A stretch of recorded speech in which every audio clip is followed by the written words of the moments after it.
Atos, capítulo 4.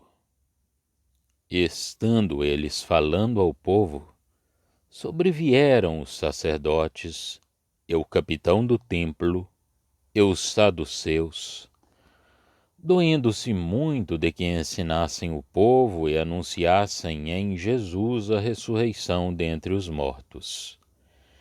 E lançaram mão deles, e os encerraram na prisão até o dia seguinte, pois já era tarde. Muitos, porém, dos que ouviram a palavra creram, e chegou o número desses homens a quase 5.000. E aconteceu, no dia seguinte, reunirem-se em Jerusalém os seus principais, os anciãos, os escribas, e Anás, o sumo sacerdote, e Caifás, e João, e Alexandre, e todos quantos haviam da linhagem do sumo sacerdote. E pondo-os no meio, perguntaram: Com que poder ou em nome de quem fizestes isto? Então Pedro, cheio do Espírito Santo, lhes disse: Principais do povo, e vós, anciãos de Israel, visto que hoje somos interrogados acerca do benefício feito a um homem enfermo e do modo como foi curado, seja conhecido de vós todos e de todo o povo de Israel, que em nome de Jesus Cristo, o Nazareno, aquele a quem vós crucificastes e a quem Deus ressuscitou dentre os mortos, em nome desse é que este está são diante de vós. Ele é a pedra que foi rejeitada por vós, os edificadores, a qual foi posta por cabeça de esquina, e em nenhum outro há salvação, porque também debaixo do céu nenhum outro nome há, dado entre os homens, pelo qual devamos ser salvos. Então eles, vendo a ousadia de Pedro e João, e informados de que eram homens sem letras e indoutos, maravilharam-se e reconheceram que eles haviam estado com Jesus. E vendo estar com eles o homem que fora curado, nada tinham que dizer em contrário. Todavia, mandando-o sair fora do conselho, conferenciavam entre si, dizendo: Que havemos de fazer a estes homens? Porque a todos os que habitam em Jerusalém é manifesto que por eles foi feito um sinal notório e não o podemos negar. Mas, para que não se divulgue mais entre o povo, ameacemo-los para que não falem mais nesse nome a homem algum. E chamando-os, disseram-lhes que absolutamente não falassem, nem ensinassem no nome de Jesus. Respondendo, porém, Pedro e João, lhes disseram: Julgai vós se é justo diante de Deus ouvir-vos antes a vós do que a Deus. Porque não podemos deixar de falar do que temos visto e ouvido. Mas eles ainda os ameaçaram mais, e não achando motivo para os castigar, deixaram-nos ir por causa do povo, porque todos glorificavam a Deus pelo que acontecera. Pois tinha mais de 40 anos o homem em quem se operara aquele milagre de saúde. E soltos eles, foram para os seus e contaram tudo o que lhes disseram os principais dos sacerdotes e os anciãos. E ouvindo eles isto, unânimes levantaram a voz a Deus e disseram: Senhor, Tu és o Deus que fizeste o céu e a terra, e o mar, e tudo o que neles há. que disseste pela boca de Davi, teu servo, por que bramaram os gentios e os povos pensaram coisas vãs? Levantaram-se os reis da terra, e os príncipes se ajuntaram a uma, contra o Senhor e contra o seu ungido. Porque verdadeiramente contra o teu santo Filho Jesus, que tu ungiste, se ajuntaram não só Herodes, mas Pôncio Pilatos, com os gentios e os povos de Israel, para fazerem tudo o que a tua mão e o teu conselho tinham anteriormente determinado que se havia de fazer. Agora, pois, ó Senhor, olha para as suas ameaças e concede aos teus servos que falem com toda a ousadia a tua palavra, enquanto estendes a tua mão para curar, e para que se façam sinais e prodígios pelo nome de teu santo Filho Jesus. E tendo-o adorado, moveu-se o lugar em que estavam reunidos, e todos foram cheios do Espírito Santo, e anunciavam com ousadia a palavra de Deus. E era o coração e a alma da multidão dos que criam, e ninguém dizia que coisa alguma do que possuía era sua própria, mas todas as coisas lhes eram comuns. E os apóstolos davam, com grande poder, testemunho da ressurreição do Senhor Jesus, e em todos eles havia abundante graça. Não havia, pois, entre eles necessitado algum, porque todos os que possuíam herdades ou casas, vendendo-as, traziam o preço do que fora vendido e o depositavam aos pés dos apóstolos. E repartia-se a cada um, segundo a necessidade que cada um tinha. Então José, cognominado pelos apóstolos Barnabé, que traduzido é filho da consolação, levita, natural de Chipre, possuindo uma herdade, vendeu-a e trouxe o preço e depositou aos pés dos apóstolos. Atos, capítulo 4. Mas os apóstolos falavam ao povo, os sacerdotes e o comandante do templo e os saduceus vêm prendê-los.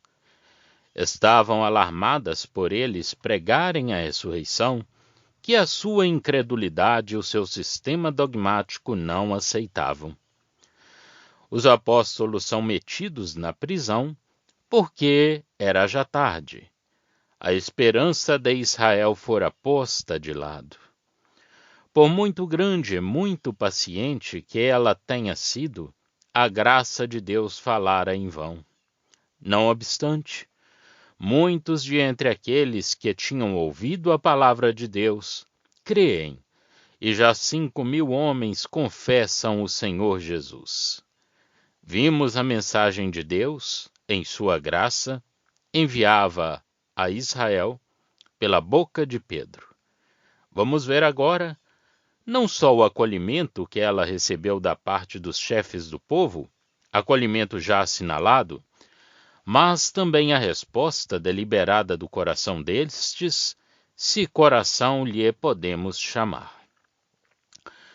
No dia seguinte, os chefes, os anciãos e os escribas, assim como Anás e seus parentes, reúnem-se em Jerusalém e, colocando os apóstolos perante a Assembleia, perguntam-lhes por meio de que poder e em que nome eles tinham operado aquele milagre do homem paralítico. Versos 5-7. Então Pedro, cheio do Espírito Santo, declara com a maior prontidão e inteira ousadia a todo Israel que era por Jesus que a nação tinha crucificado e que Deus tinha ressuscitado, que aquele homem tinha sido curado. Eis a questão posta bem formalmente entre Deus e os chefes de Israel, e isto pelo Espírito de Deus. Jesus era a pedra rejeitada pelos edificadores e que se tornara pedra angular. A salvação não se encontrava em nenhuma outra parte. Como os adversários e os chefes, o apóstolo não usa de nenhuma deferência, mas faz tudo para ganhar, para Cristo, o povo ignorante e extraviado. O Sinédrio reconhece aqueles que tem na sua frente como tendo sido os companheiros de Jesus. O homem curado estava ali. Que poderiam eles dizer ou fazer em face do povo? Testemunha do milagre? Outra coisa não sabem fazer, além de mostrarem uma decidida vontade contra o Senhor e contra o seu testemunho, e ceder perante a opinião pública, tão necessária à sua importância pessoal e à qual eles não ousavam resistir. Ordenam então aos apóstolos que não mais ensinassem em nome de Jesus e fazem-lhes ameaças. Podemos notar aqui que Satanás tinha instrumentos saduceus ordenados contra a doutrina da ressurreição, como tinha tido nos fariseus instrumentos contra um Cristo vivo. Devemos, pois, esperar e contar sempre com uma sistemática oposição de Satanás contra a verdade. Ora, Pedro e João não deixam nenhuma dúvida quanto ao seu procedimento. Deus tinha-lhes ordenado que pregassem a Jesus, portanto, a proibição pronunciada pelo homem não poderia ter qualquer efeito sobre eles. Não podemos deixar de falar das coisas que temos visto e ouvido, dizem eles, versos 19 a 20. Que singular posição esta em que os chefes do povo se encontram aqui. Um tal testemunho mostra claramente que os condutores de Israel estão descaídos da posição de intérpretes da vontade de Deus. No entanto, os apóstolos não os atacam. Deus os julgará. Mas agem diretamente da parte de Deus, e quanto à obra que Deus lhes confiou, não têm em nenhuma consideração a autoridade desses condutores de Israel. O testemunho de Deus estava com os apóstolos e não com os chefes do templo. E a presença de Deus estava na igreja e não no templo. Entre parênteses, recordamos mais uma vez que a igreja, a verdadeira igreja, é formada por todos os crentes sinceros, estejam eles onde estiverem, e não por edifícios ou instituições que sejam obra de homens. Pedro e João voltam para os seus, porque havia já um povo à parte e reconheciam-se uns aos outros. E todos, movidos pelo Espírito Santo, porque era lá, e não no templo, que Deus habitava pelo seu Espírito, elevavam as vozes ao Deus governador de todas as coisas, reconhecendo que esta oposição dos chefes era, ao mesmo tempo, o cumprimento da palavra, dos desígnios e das intenções de Deus.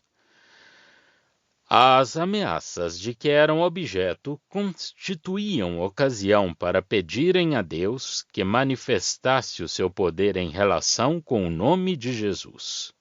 Numa palavra, o mundo, compreendendo os judeus, que dele faziam parte, na sua oposição, levantou-se contra Jesus, servo de Deus, e mostra-se oposto ao testemunho que lhe é prestado. O Espírito Santo é a força desse testemunho, quer na coragem de que davam provas testemunhas, verso 8, quer na sua própria presença no meio da igreja, verso 31, quer na energia do serviço, verso 33. quer nos frutos de novo produzidos no anelo dos santos, com uma energia que manifesta que o Espírito ultrapassa nos corações todos os motivos que influem sobre o homem e o faz andar por outros de que ele é a fonte. Como vimos já, a energia do Espírito, em presença da oposição, cria os seus frutos naturais entre aqueles em cujo meio ele habitava. Outras pessoas vendem também os seus bens e depositam o produto da venda aos pés dos apóstolos. Entre estes menciona-se um homem que ao Espírito de Deus aprouve distinguir, a saber, Barnabé, da ilha de Chipre.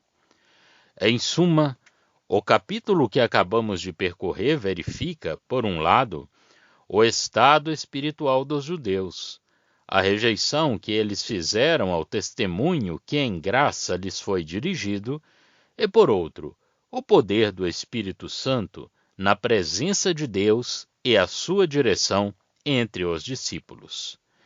Estes 3 capítulos, 2 a 4, apresentam a primeira formação da Igreja e o precioso caráter que o Espírito Santo, habitando nela, lhe imprime. Ele apresenta-a na frescura da sua primeira beleza, tal como Deus a formou e como sua habitação. Já estão disponíveis para leitura os comentários do Novo Testamento e do Antigo Testamento de João Nelson Darby. Estão nos formatos de livro, e-book, também aplicativo para o celular Android. Visite o nosso site www.palavrasdoevangelho.com.